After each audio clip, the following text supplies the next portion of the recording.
வணக்கம், என் பேர் திலீப். நான் ஒரு structural engineer, corporation C M D licence சர்வேயராக இருக்கேன்.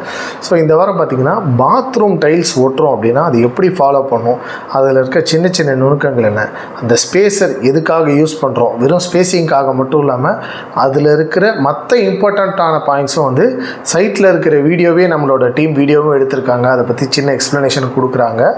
வாங்க வீடியோக்குள்ளே போகலாம்.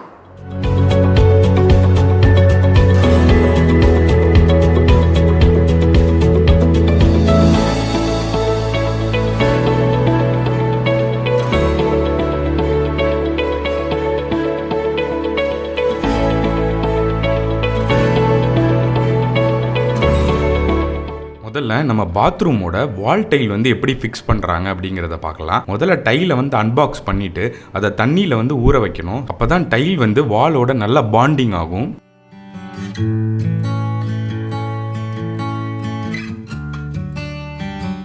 ஆக்சுவலாக ஃப்ளோர் டைல் ஃபிக்ஸ் பண்ணுறதுக்கும் வால் டைல் ஃபிக்ஸ் பண்ணுறதுக்கும் மேஜரான ஒரு டிஃப்ரென்ஸ் என்னென்னு பார்த்துட்டோன்னா, ஃப்ளோர் டைலில் வந்து கிராவிடேஷனல் புல் வந்து இருக்கிறனால ஈஸியாக நம்ம வந்து சிமெண்ட் ஸ்லரி ஊற்றி அதுக்கு மேலே வந்து டைல் வந்து நம்ம ஃபிக்ஸ் பண்ணிடுவோம். ஆனால் வால் டைலில் வந்து அப்படி கிடையாது. ஆன்டி கிராவிட்டி இருக்கிறதுனால சிமெண்ட்டோட சர்டைன் ரேஷியோவில் அட்ஹெசிவை வந்து நம்ம மிக்ஸ் பண்ணி யூஸ் பண்ணுறது ரொம்பவே நல்லது.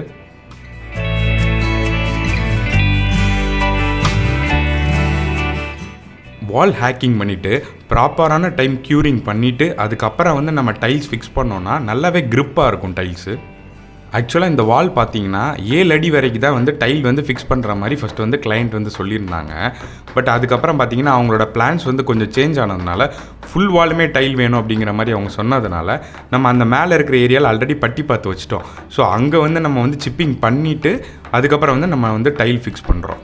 மேக்ஸிமம் சென்டர் ஏரியாலலாம் வந்து நம்மளுக்கு பிரச்சனை இல்லை, நம்ம வந்து ஃபுல் டைலே வந்து ஒட்டிடலாம். பட் ஏதாவது கார்னர் ஏரியாலையோ இல்லை நடுவில் ஏதாவது பைப் ஃபிட்டிங் இருக்கிற மாதிரி இடத்துலையோ அதுக்கு தகுந்த மாதிரி வந்து நம்ம மெஷர் பண்ணிவிட்டு தென் ட்ரை கட்டர் மிஷினை வச்சு நம்ம கட் பண்ணிவிட்டு அண்ட் அகெயின் வந்து நம்ம வந்து பேஸ்ட் பண்ணிக்கலாம்.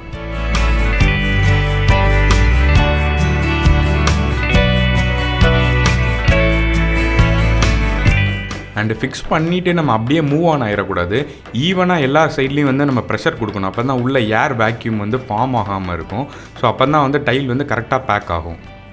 அண்டு நெக்ஸ்ட்டு வந்து நம்ம பாத்ரூமோட ஃப்ளோர் டைல் வந்து எப்படி ஒட்டுறாங்கன்னு பார்க்கலாம்.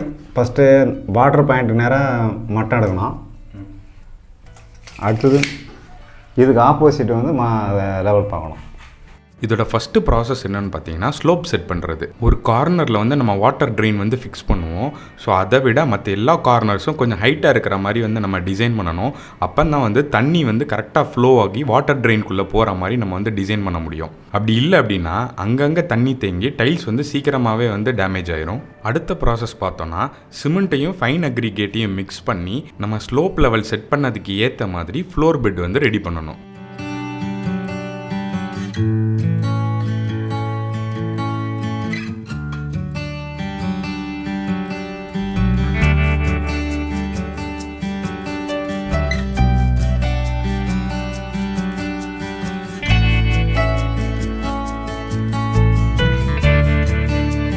இந்த ப்ராசஸ் வந்து ரொம்பவே இம்பார்ட்டண்ட்டான ப்ராசஸ். ஏன்னா நம்ம கரெக்டாக ஃப்ளோர் பெட் ரெடி பண்ணால் தான் டைல் வந்து அதில் கரெக்டாக சீட் ஆகும். ஒன்ஸ் ஃப்ளோர் பெட் ரெடி ஆனதுமே நம்ம சிமெண்ட் ஸ்லரி ரெடி பண்ணுறதுக்கான ப்ராசஸை வந்து ஸ்டார்ட் பண்ணிடணும். டைலை பிளேஸ் பண்ணி மெஷர்மெண்ட் வந்து நம்ம செக் பண்ணிக்கணும். நம்ம ரெடி பண்ணி வச்ச சிமெண்ட் ஸ்லரியை ஊற்றிட்டு அதுக்கு மேலே ஹேக்கிங் பண்ணிவிட்டு அண்ட் அகெயின் அதுக்கு மேலேயும் சிமெண்ட் ஸ்லரியை நம்ம ஊற்றிட்டு அதுக்கப்புறமா நம்ம டைல் ஃபிக்ஸ் பண்ணோன்னா நல்ல கிரிப்பிங்காக வந்து டைல் ஃபிக்ஸ் ஆகும்.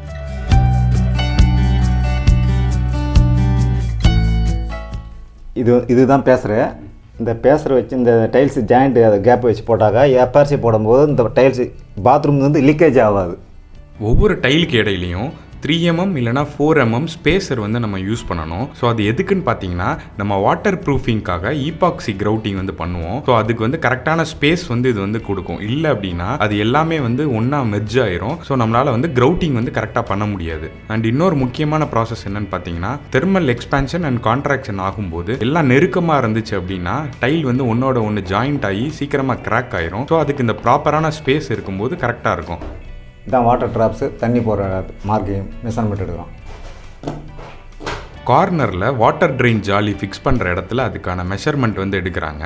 அதுக்கப்புறம் அதை வந்து ட்ரை கட்டரால் அதை கட் பண்ணுறாங்க. கட் பண்ணதுக்கப்புறம் அந்த டைலை வந்து அங்கே ப்ளேஸ் பண்ணிடுவாங்க. அண்ட் ஃபைனலாக ஈபாக்சி பேக் பண்ணுறப்போ அந்த ட்ரெயினையும் அங்கே வந்து ஃபிக்ஸ் பண்ணிடுவாங்க. இது வெஸ்டர்ன் டாய்லெட்டினுடைய பைப்பு. அந்த பைப்பு அதுக்கு ஏற்ற மாதிரி கட் பண்ணி டைல்ஸ் லேயிங் பண்ணணும். அண்ட் வெஸ்டர்ன் டாய்லெட் பைப் வர இடத்துல அதுக்கு தகுந்த மாதிரி டைலை வந்து கட் பண்ணிவிட்டு அதுக்கப்புறமா அதை வந்து அங்கே ஃபிக்ஸ் பண்ணுவாங்க. இது கார்னரு எல் ஷேப்பில் கட் பண்ணி லேயிங் பண்ணணும். அண்ட் கார்னரில் வந்து நம்ம அக்யூரேட்டாக மெஷர் பண்ணிவிட்டு கேப் இல்லாமல் ஃபிக்ஸ் பண்ணால் தான் ஃப்யூச்சரில் வந்து தண்ணியால் எந்த பிரச்சனையும் டைல்ஸ்க்கு வராமல் இருக்கும். அண்ட் பாத்ரூமுக்கு வந்து பிவிசி டோர் அவங்க வந்து ஃபிக்ஸ் பண்ண போகிறாங்க. ஸோ அந்த டோர் ஃப்ரேமுக்கான கேப்பை விட்டுட்டு அதோட டைல் பேக்கிங் வந்து அவங்க ஃபினிஷ் பண்ணிடுவாங்க. டைல் பேக் பண்ணி முடித்ததும் இடையில இருக்க கேப்ஸை வந்து அவங்க கரெக்டாக பஞ்ச் பண்ணி விடுவாங்க. ஸோ அப்போ தான் வந்து ஈபாக்சி கிரவுட்டிங் பண்ணுறதுக்கு ஈஸியாக இருக்கும். இந்த ப்ராசஸ்லாம் கரெக்டாக ஃபாலோ பண்ணால் ஃப்ளோர் டைல் பக்காவாக பேக் ஆகும். ஸோ இவ்வளோ இந்த வீடியோ பார்த்துட்டு இருந்தீங்கன்னா பிடிச்சிருந்துருக்கும்னு நினைக்கிறேன். இதே மாதிரி இன்னும் நிறைய யூஸ்ஃபுல்லான இன்ஃபர்மேஷன் எங்கள் சேனலில் போடுறோம். வேறு என்ன இன்ஃபர்மேஷன் போட்டால் உங்களுக்கு ஹெல்ப்ஃபுல்லாக இருக்குன்றதை கமெண்ட்ஸில் போடுங்க. அப்போ தான் நாங்களும் உங்களுக்கு தேவையான வீடியோஸை வந்து மேக் பண்ண முடியும். இதே மாதிரி தொடர்ந்து எங்கள் சேனலில் பாருங்கள், சப்போர்ட் பண்ணுங்கள், இந்த வீடியோவை ஷேர் பண்ணுங்கள். நன்றி, வணக்கம்.